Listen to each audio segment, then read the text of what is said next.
করে এরকম করে হিটে আগুন হয়ে যায়। তাহলে বুঝেন যে আমাদের কাজ কি ছিল?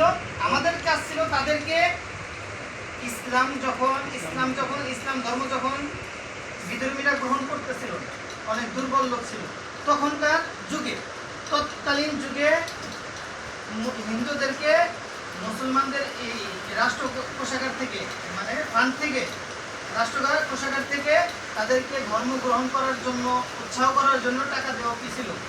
বৈধ ছিল। জাকাতের মাল দেওয়া কি ছিল? বৈধ ছিল। পরবর্তীতে এখন যখন সব কিছু মিলে ঠিক হয়ে গেছে, ইসলাম যখন আল্লাহ রাসূল বলেছেন আল-ইয়াওমা আকমালতু লাকুম দীনাকুম ওয়া আতমামতু আলাইকুম নি'মাতি ওয়া রাদিতু লাকুম ইসলাম দীনা, যে আজকে তোমাদের জন্য আমরা কি করলাম? দিনকে পরিপূর্ণ করে দিলাম।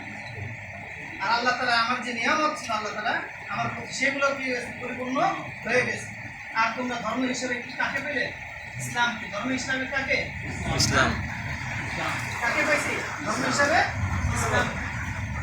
তাহলে এই যে এই জিনিসটা যেদিনকে থেকে হয়ে গেছে, তখন থেকে আর মুসলমানদের পক্ষ থেকে হিন্দুদের প্রতি কি যায় না? অনুদান যায় না। আর যায় না। এটা বন্ধ হয়ে গেছে। إنما الصدقات للفقراء والمساكين والعاملين والمؤلفة قلوبهم। হ্যাঁ, এই যে সম্পর্ক দুইজনের মধ্যে সম্পর্ক করার জন্য টাকা দেওয়ার কথা ছিল, সেটা কি হয়ে গেছে? বাতিল হয়ে গেছে। অনেক আয়াত আছে কোরআনের, অনেক আয়াত আছে কোরআনে, কি আছে? অনেক আয়াত আছে যেগুলোর হুকুম বাতিল হয়ে গেছে, কিন্তু আয়াত হয়ে গেছে। অনেক হাদিস আছে যেগুলা হাদিসের হুকুম কি হয়ে গেছে? বাতিল হয়ে গেছে। হাদিস আছে বলছিলাম না সকল হাদিস কি সুন্নাত? যেমন আল্লাহ রাসূল সাল্লাল্লাহু আলাইহি ওয়াসাল্লাম বলছেন কি, আরবি ভাষায় কথা বলেন, তার ভাষা ছিল আরবি, জান্নাতের ভাষা আরবি, তিনি আরবি ভাষা বলতেও কি খুব পছন্দ করতেন, ভালোবাসতেন।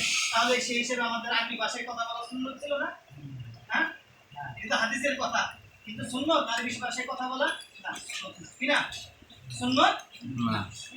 এগুলো বুঝতে হবে অনেক কিছু, যে আমাদেরকে ধর্ম থেকে কিভাবে দূরে সরাই নিতেছে, মানুষ কিভাবে দূরে সরাই নিতেছে।